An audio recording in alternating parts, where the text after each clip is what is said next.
모두 발언하시겠습니다.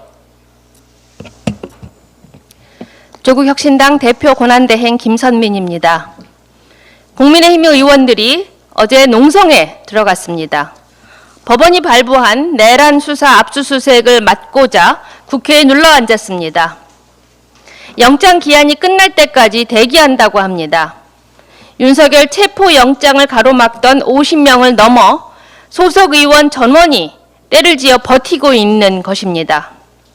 윤석열과 50인의 도적들이 아니라 윤석열과 107인의 도적단이 될 참입니다. 참으로 뻔뻔합니다. 국민 뵙기에 부끄럽습니다. 이들과 대비되는 농성이 있습니다. 한국옵티칼 해고 노동자 박정혜 씨. 그는 세계 최장인 600일간 고공농성을 했습니다. 다행히 지난달 29일 지상으로 내려왔습니다. 천안 독립기념관에서도 농성이 이어지고 있습니다. 어제 다녀온 그곳에서는 독립운동가 후손들이 뉴라이트 친일 기관장을 몰아내려고 굵은 땀방울을 흘렸습니다. 지난 겨울 우리 국민은 장장 123일 혹한의 광장과 거리, 남태령 고개를 지켰습니다. 응원봉과 은박지로 내란과 맞섰습니다. 그때 국민의힘은 무엇을 했습니까? 검찰 독재 정권과 떡고물을 나눠 먹었습니다. 극우 뉴라이트의 온상 역할을 했습니다. 빛의 혁명 때 윤석열 수호대 노릇을 했습니다. 돌이켜보면 농성은 윤석열이 비상계엄을 선언했을 때 국회에서 다른 의원들 곁을 지켰어야 하지 않습니까? 정작 국민의힘은 추경호 의원 지시에 따라 일사불란하게 우왕좌왕하다가 계엄 해제 표결에도 참여하지 않았습니다. 이제 수사를 안 받겠다고 떼쓰듯 농성합니다. 구치소에서 속옷 농성하는 윤석열과 똑 닮았습니다. 이런 이들을 동료 의원으로 인정해야 합니까? 특검을 거부하는 자가 범인이다. 다른 누구도 아닌 귀하들이 추앙하던 우두머리의 말입니다. 맞습니다. 특검을 거부하는 귀하들은 내란범이고 국민의힘이 극우 내란 정당임을 입증하는 꼴입니다. 농성을 멈추고 수사에 진지하게 임하십시오. 특검에도 요구합니다. 조직적으로 압수수색을 방해하는 이들을 공무집행방해 현행범으로 긴급 체포하십시오.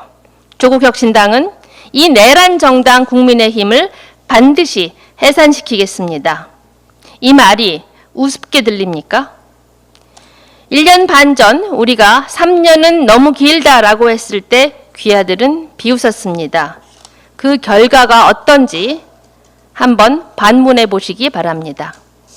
감사합니다.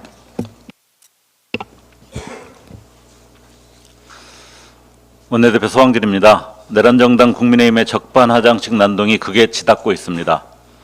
노란봉투법은 원청 사용자 책임을 명확히 하고 비정규직 하청 노동자의 권리를 지키는 최소한의 장치입니다. 그러나 국민의힘은 노조 무한파업, 경제위기라는 과장된 공포 마케팅으로 법 취지를 왜곡하며 민생과 개혁을 볼모로 삼고 있습니다. 아직 시행되지도 않은 법을 파업의 원인으로 몰아가는 것은 사실 왜곡일 뿐 아니라 사회적 갈등을 키우는 무책임한 행태입니다. 지금 필요한 것은 사회적 약자와 서민을 위한 입법인데 국민의힘은 오히려 정책을 회방 놓고 있습니다. 국민의 짐이 되는 것도 모자라 국회를 마비시키고 있습니다.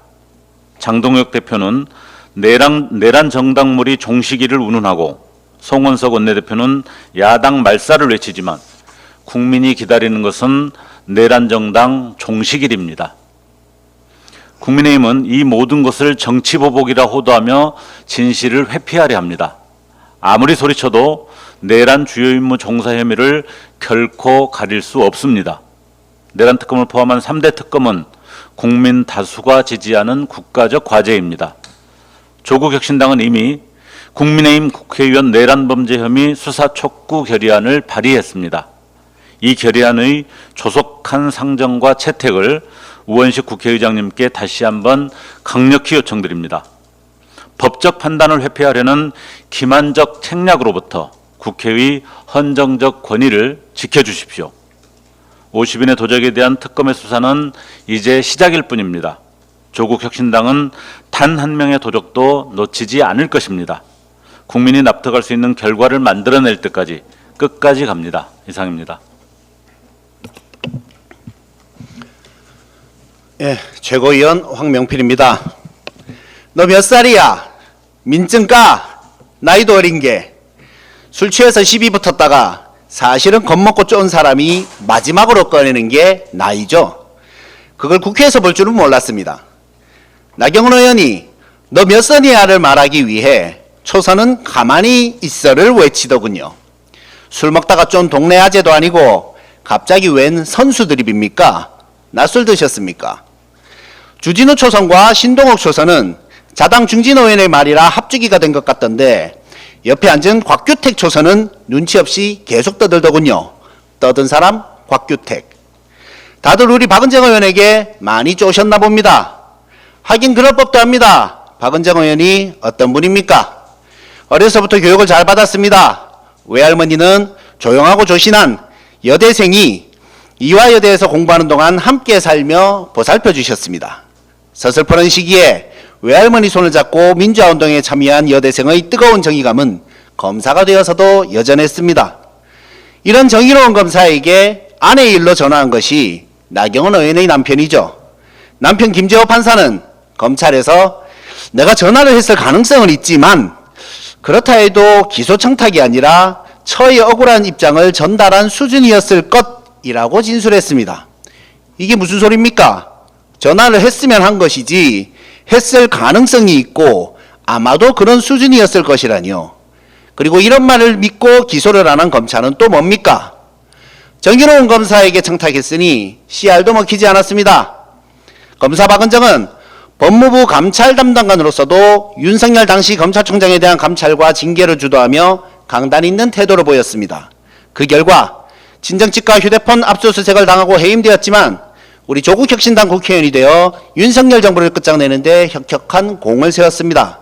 초선 의원으로서 이뤄낸 일입니다.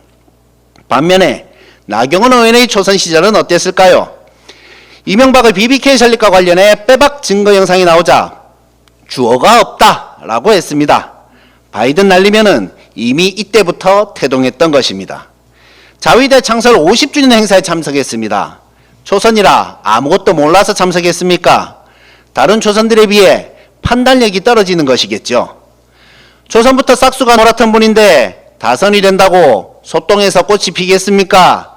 일왕 생일 축하 행사에 참여하고 친일을 옹호하고 급기야 내란에 동조했습니다. 천주교 정의구현 전국사재단이 국민의힘 천주교인들에게 너 지금 어디에 있느냐를 물을 때는 숨어 있다가 당대표 경선이 다가오자 권성동과 함께 명동성당에 나타납니다. 그 신부님들을 죽이려고 한 자들을 옹호하면서 성당에 표를 구걸어가는 그 뻔뻔함이 다선의 관록입니까?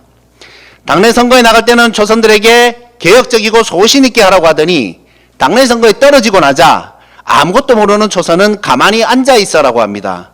국민 여러분, 권위적인 꼰대기질도 그렇지만 그때그때 달라요를 시전하는 사람을 계속 국회의원을 시켜야 하겠습니까? 노무현은 초선 국회의원 때 국회의원설과 50청문회를 통해 온 국민의 마음을 풀어줬습니다. 박은정은 초선 국회의원으로 법사위에서 맹활약하며 내란을 진압했습니다. 조용하고 남들 앞에서 말하는 것을 부끄러워하던 분을 투사로 바꾼 것은 바로 당신들입니다. 나경원 의원님, 밥값 못하면서 내란이나 동조한 오선이 자랑입니까? 기소를 염두에 두고 전화한 남편의 사랑도 윤건희 부부의 그것과 비슷하고 모순적인 것도 김건희하고 쌍벽을 이루는데 그 결말도 똑같지 않길 바랍니다. 진심입니다. 최고위원 자기군입니다. 국민의힘을 둘러싼 정교 유착 의혹이 점입 가경입니다. 민중기 특별검사팀 조사에 따르면 2023년 3월 국민의힘 당대표 선거를 앞두고 통일교 측에 집단 입당을 요청한 당사자는 김건희로 확인되었습니다. 또한 권성동 의원은 통일교로부터 금품을 수수한 혐의로 지난달 소환 조사를 받고 구속영장이 청구되었습니다. 국민의힘 대선 경선 과정에서는 신천지의 집단 개입 의혹이 제기된 바도 있습니다. 전광훈 목사는 국민의힘 유력 정치인들을 광장에 줄 세우며 정치적 영향력을 행사해 왔습니다. 정치와 종교는 그 원리가 다릅니다.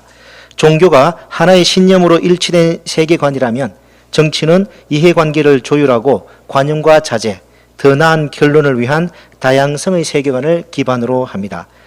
따라서 정치와 종교가 유착되면 국민의 다양한 이해관계를 대변하기 어려워집니다. 그래서 헌법 제20조는 국교는 인정되지 아니하며 종교와 정치는 분리된다고 명확히 규정하고 있으며 전 세계 대다수의 나라들 역시 헌법 등에서 정교 분리를 천명하고 있습니다. 심지어 국민의힘은 위헌 위법적인 12.3 비상계엄을 여전히 옹호하고 있습니다. 새로 선출된 국민의힘 최고위원은 헌법재판소의 탄핵 선고를 부정하고 윤석열과 김건희를 석방해야 한다고까지 주장하고 있습니다. 국민의힘에게 묻고 싶습니다. 당신들은 정말 자유민주주의를 위한 정당이 맞습니까?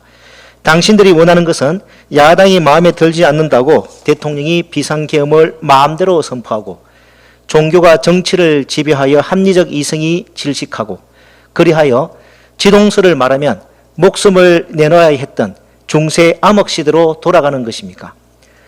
헌법 질서를 파괴하는 역사 퇴행적인 정당이 제1야당으로 국회에서 버티고 있는 현실은 시민들의 합리적 이성과 자유에 대한 심각한 위협입니다. 묵과할 수 없습니다. 민주주의 회복의 시작은 윤석열 탄핵이었지만 그 마무리는 머리부터 발끝까지 위헌으로 점철된 국민의힘 해산이 되어야 합니다. 과학과 합리적 이성에 따라 지동설을 믿는 조국혁신당은 천동설을 신봉하던 중세 암흑시대로 돌아가려 하는 위헌적 정당 국민의힘을 반드시 심판할 것입니다. 이상입니다. 최고위원 이혜민입니다. 부정선거, 지난 12.3 내란의 밤 계엄군이 출동한 곳 중 정말 뜬금없는 곳이 바로 중앙선관위였습니다. 내란 핵심 비서인 노상원이 부정선거가 있었던 것처럼 조작하기 위해서 선관위 직원들을 고문할 계획까지 세웠다는 정황도 드러났죠. 노상원은 위협하면 다 말하게 돼 있다며 야구 방망이와 망치 등을 준비하도록 지시했고 선관위원장에 대해서는 자신이 직접 신문하겠다 전해집니다. 이렇게 끔찍한 행동을 해서 이루고자 했던 목표는 분명했습니다. 바로 부정선거가 있었던 것처럼 조작하겠다는 것입니다. 이렇게 계엄군을 투입하고 고문을 계획해서 거짓 자백을 만들어내야만 근거가 생기는 것이 바로 극우 세력이 신봉하고 있는 부정선거론입니다. 결론부터 말씀드립니다. 부정선거라고 말할 수 있는 어떠한 과학적 근거도 없습니다. 그런데 최근 언론 보도에 따르면 고등학생 10명 중 4명이 개표 부정을 믿고 계엄에는 반대한다는 설문조사 결과가 나왔습니다. 민주주의 제도 자체에 대한 불신이 이미 청소년 세대까지 번지고 있다는 것인데요. 어디서부터 잘못되었을까요? 대법원도 이미 근거가 없다고 판결한 부정선거 의혹을 학생들은 왜 믿게 되었을까요? 그 배경에는 유튜브나 틱톡 또는 커뮤니티 등의 플랫폼을 중심으로 늘어난 혐오, 차별적 콘텐츠가 있습니다. 특히 극우 유튜버는 자극적인 언어와 왜곡된 주장을 끊임없이 반복 노출시키며 청소년들을 극단적인 사고로 몰아넣고 있습니다. 이 자극적인 콘텐츠는 사실 조회수와 광고 수익을 노린 단순한 계산에 의해 움직입니다. 극우 유튜버들이 내놓는 것들은 어떠한 사실 전달이 아니라 철저히 이해관계로 제작된 컨텐츠입니다. 우리가 그 컨텐츠에 소비하는 시간과 관심이 곧 그들의 돈벌이에 이용당하고 있다는 점을 잊어서는 안 됩니다. 이번 조사 결과를 학생들의 치기 어린 반응이나 단순한 반항으로 치부할 수는 없습니다. 오히려 플랫폼 기업이 손을 놓고 있는 사이 어른들의 돈벌이에 이용되어지는 청소년들을 돌아봐야 합니다. 그렇게 확산되는 극우의 대중화를 구체적으로 경계해야 합니다. 여야를 떠나 정치권 모두가 책임을 져야 하며 국회는 극단적 혐오 콘텐츠와 가짜 뉴스 문제를 근절하기 위한 제도 개선의 속도를 내야 합니다. 그런데요, 무엇보다 이 문제의 뿌리는 국민의힘입니다. 부정선거 의혹을 우리 사회에 심고 민주주의를 극우화로 끌고 간 국민의힘은 더 이상 대한민국의 보수가 아닙니다. 내란을 청산하지 못하고 도로 내란당, 극우 정당의 길을 택한 국민의힘은 이미 회생 불가한 집단입니다. 조국혁신당은 수차례 법무부에 국민의힘 위원정당 해산 청구를 촉구해왔습니다. 이성을 잃고 자정력을 상실한 국민의힘이 사라지는 것만이 헌정질서 훼손을 멈추는 방법입니다.